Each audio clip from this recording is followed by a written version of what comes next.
All right, class, we are doing 10.1, comparing two proportions, but this is the second part. So the first part is on sampling distribution, which we did in Unit 5, I believe.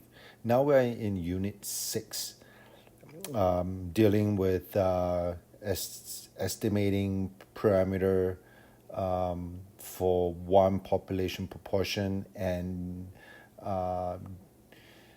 testing, significance testing for one population proportion. So this is chapter 10.1, concept 2 on confidence intervals for the difference of two population proportion, right? P1 minus P2. So check for understanding. Students should be able to determine whether the conditions are met for doing inference about a difference in two population proportion. And there are three conditions, and they're the same for one population, right? It's just that you have to check two populations instead of just one. A student can construct and interpret a confidence interval for a difference between two population proportion. So let's dive in. In 1990, 551 of 1,500 randomly sampled adults. I like the word randomly, whereas you know it's going to come in handy when we check for condition. Indicated they smoked. So in 2010, 652 of the 2,000 randomly sampled adults indicated that they smoked. So use this information to construct and interpret a 95% confidence interval for the difference in proportion of adults who smoke in 1990 and 2010. So here we have two samples, right? One sample came from 1990 and one sample came from 2010. So we know nothing about the parameter, and we're using the sample to help us estimate, and hence we need to do a confidence interval. In this case is a 95%. So conditions, right? We need to check, and we need to first establish the sample proportion for 1990 and for 2010. So we have the following. So I just need to pause this. So, all right. So here we go. We have the two sample proportion, one for 1990, 551 divided by 1,500 is approximately 0.367. And the sample proportion for 2010 is 652 divided by 2,000, which is approximately 0.326.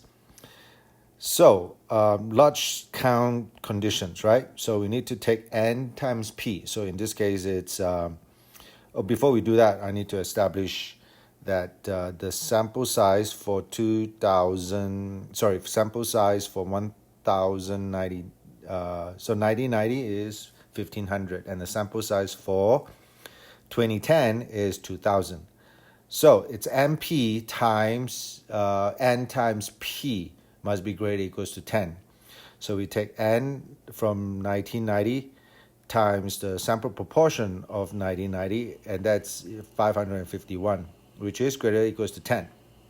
And then we take the second condition for the population of 1990, which is the n times 1 minus p. And here we take the sample size n of sample size of 1990 times 1 minus the sample proportion of 1990, and that gives us 949, which is also greater or equals to 10. So now we have done checked large count conditions for one population, but this is a difference of two, so we need to check the second population. So we take the sample size n from 2010 times p hat sample proportion of 2010, and that is 652, which is greater or equals to 10.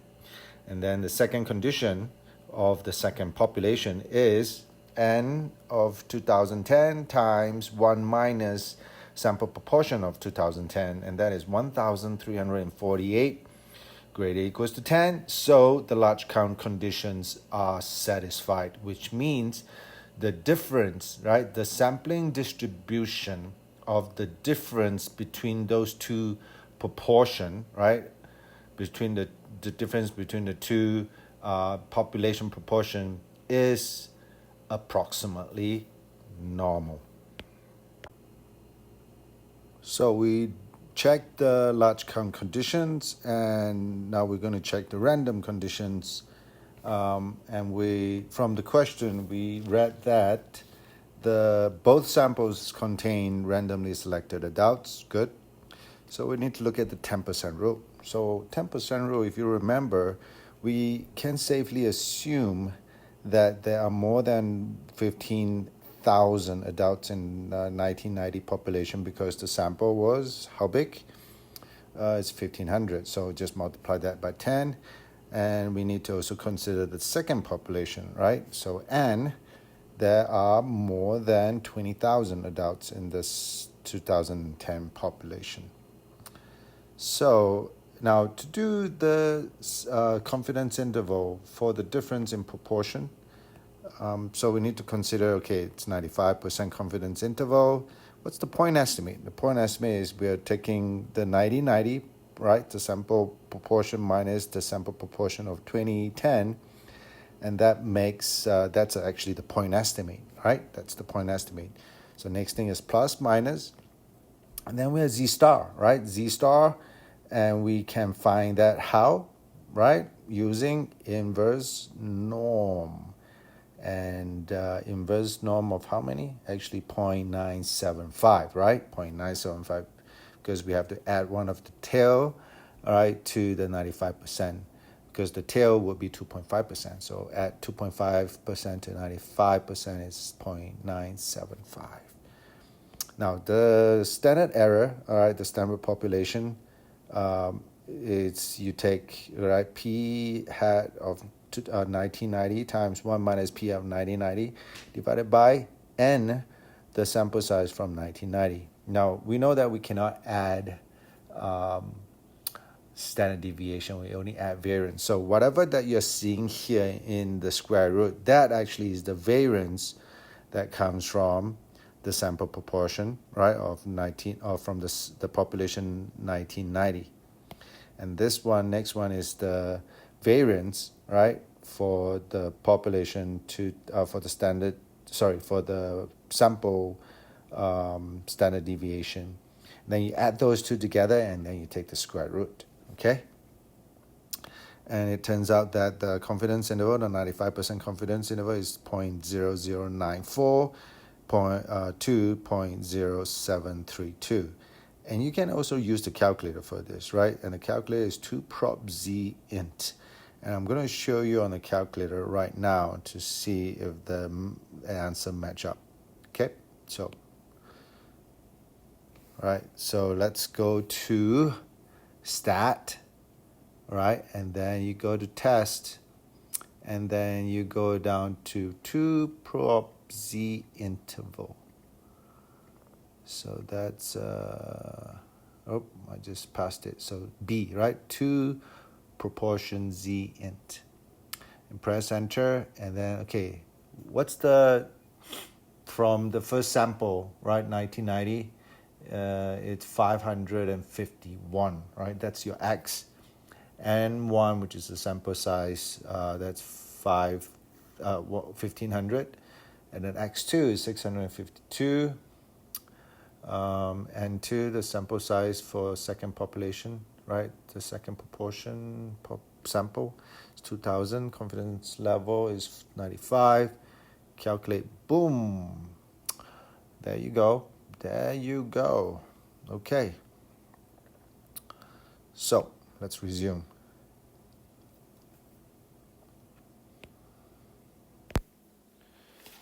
All right, so to conclude, we say we are 95% confident that the interval of 0.0094 to 0.0732 captures the true difference in the proportion of adults who smoked in 1990 and in 2010. So, according to the question, we can stop here now, but I wanted to just kind of expand it a little bit, because they, AP exam, they always like to use this. They use confidence interval as a kind of a test for a two-tailed test, where your hypothesis is not equals to.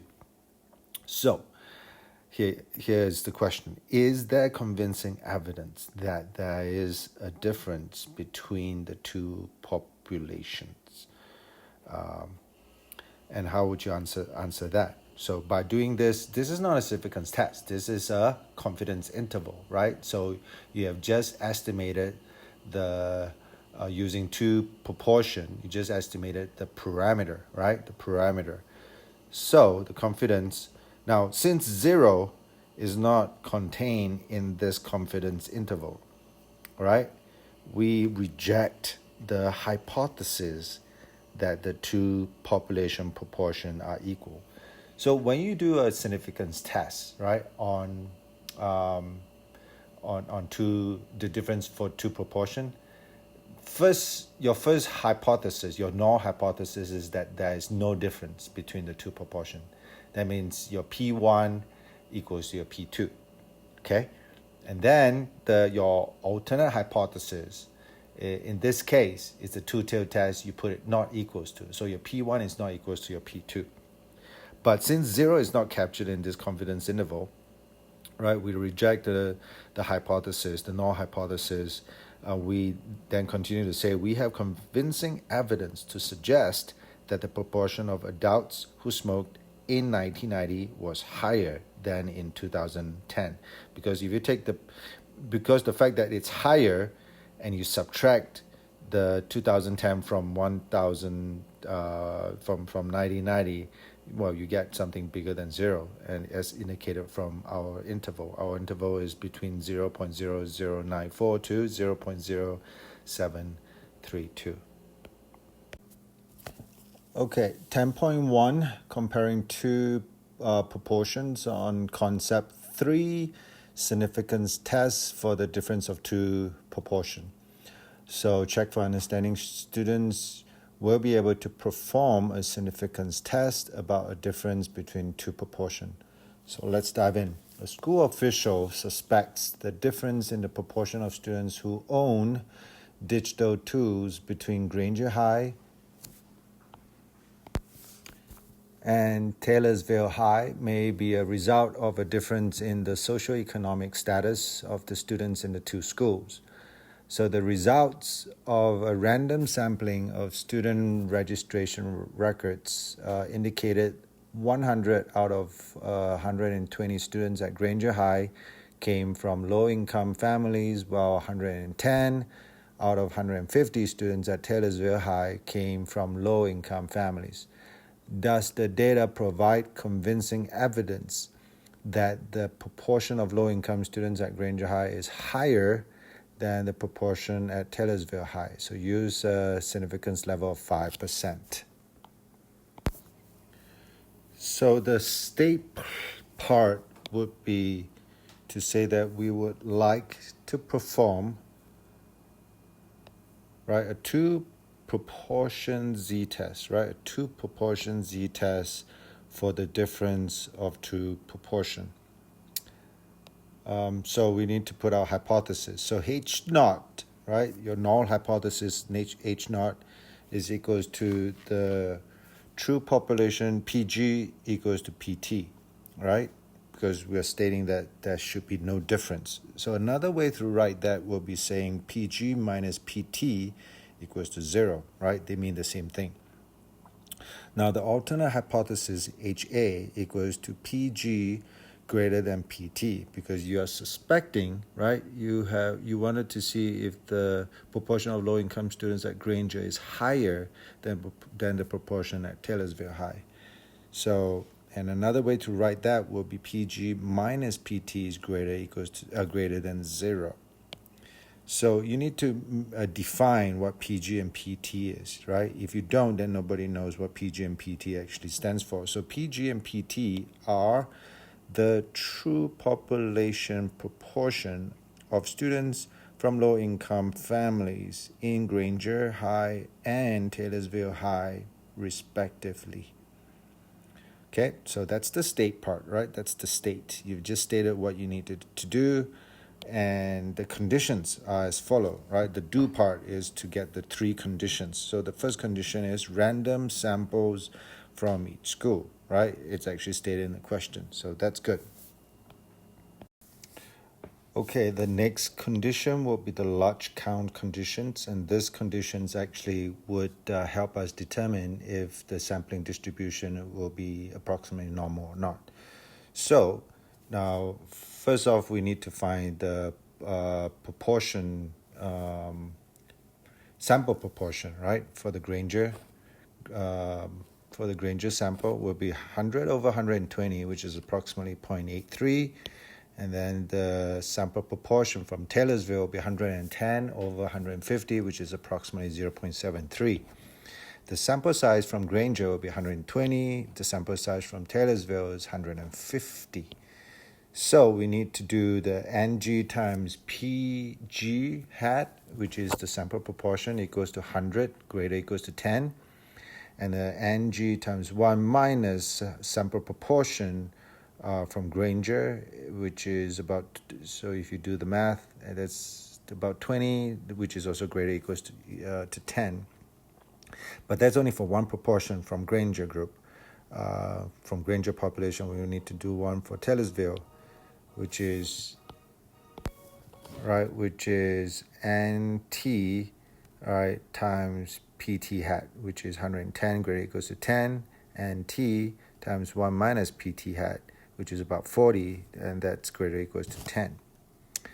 And so the third condition is the 10% rule, and we are saying that there are more than 1,200 students in Granger High because we're taking the sample size 120 times 10. And then there are more than, it's safe to assume that there are more than 1,500 students in Taylorsville High because the sample size was 150. So we need to calculate the Z statistics. So we are in the state plan we are in the do part now, right? Do step. There are 4-step process, the do part. So the Z statistics is like trying to find Z score, right? So we understand that the Z score formula is what? X minus mu divided by standard deviation. So in this case, because there's a difference of two proportion from two different population, we are saying in this case is PG hat minus PT hat, because that makes X, right? That's your point estimate for this particular difference, minus PG minus PT. Now, notice that this is not a hat, this is not a sample, it refers to the population, divided by the standard deviation of the difference of those two population. And we are using PC hat times 1 minus PC hat divided by NG. I will explain what PC hat in a second. Plus PC hat times 1 minus PC hat over NT. Do you realize that now NG, the one on the left, fraction, that refers to the standard deviation from the population of Granger, and the one on the right, it's population from Taylorsville. Now, we have to explain what PG and PT will give you. So since the null hypothesis states that your PG is equals to your PT, right? There's no difference in the two population proportion. Another way to write that is PG minus PT equals to 0. So we are actually assuming that to be 0. Right? So that is actually going to go away. That is 0. And then the next thing is, what is PC? Now, PC is a pool. It stands for pool proportion. Right? This stands for pool proportion. Right? Reason why this is pool is because if you're assuming PG equals to PT, that those two population proportion are equal, we are assuming it to be, they came from the same population. So we need to pool those two those two data together and assume that they were from the same population. So from the first sample from Granger, it's 100, and then plus 110 is the numbers that we got from Taylorsville, the second sample. And then that's divided by 120 plus 150. 120 came from the sample size of Granger, and 150 came from the sample size of Taylorsville. So you're adding those two, then for the denominator, the numerator, you're adding what was being counted, right? So that is equivalent approximately 0.78. So if you put all the values in, it will be 0.83 minus 0.73 minus 0, right? Because that we assume the population to be identical, the population proportion, and then divide by everything else. And that is equivalent approximately 1.964.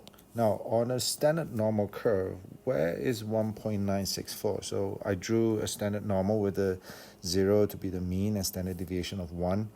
1.964 is about there. Now, our alternate hypothesis says that we have suspicion that your Granger population proportion is actually greater than the proportion of Taylorsville. So you need to shade that to the right, right? Shade that to the right. You always need to depend on what your alternate hypothesis is trying to say. So with that in mind, let's try to calculate our p-value. Now, p-value can be used normal CDF because you're assuming that we already said that earlier from one of the conditions that this is approximately normal distribution, right, for this difference of two population proportion. And so the lower is 1.964, the upper is 99999, and then the mean is 0, standard deviation of 1, right? And that is equivalent or approximately 0.025. Okay, so before we go to the conclude part, I want to show you how do we use the calculator to easily calculate the p-value for this test, for this significance test for two proportion. So you go to stat, you go to tests, and then you pick two prop z test, which stands for two proportion z test. Okay, so I'm going to show you how to do that. Now that wasn't what I wanted to show you, which is embarrassing. Okay, so if you go to stat and you go to test, and then you pick two proportion z test. Do you see this? Number 6, two prop z test. So your first population, right? Your Granger population is 100 out of, what's the sample size? 120, right? 120.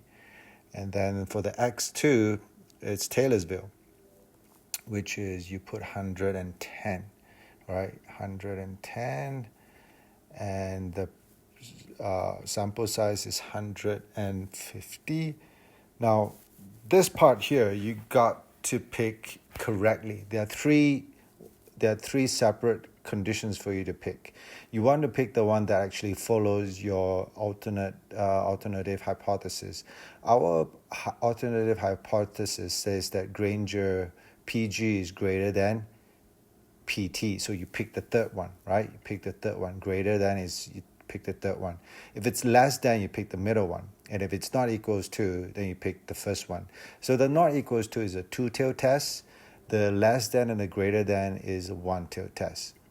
So if everything is being calculated properly, boom. So see, look at the p-value. The p-value is 0.025, right? If you round up to the nearest 3 decimal places, 0.025.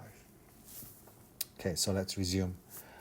All right, now the next thing we need to do is to conclude. So since p-value of 0.025 is less than alpha of 0.05, which is your significance level, right, stated in the question, we reject whole. You reject the null hypothesis. When your p-value is less than alpha, you reject.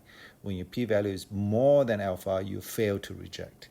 So with this in mind, we say we have significant or sufficient or convincing. You can use either of those three, right?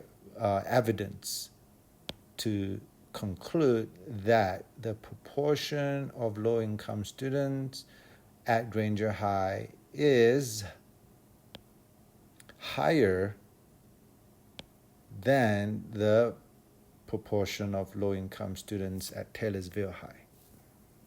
Okay, so if you have any questions, let me know. Thank you.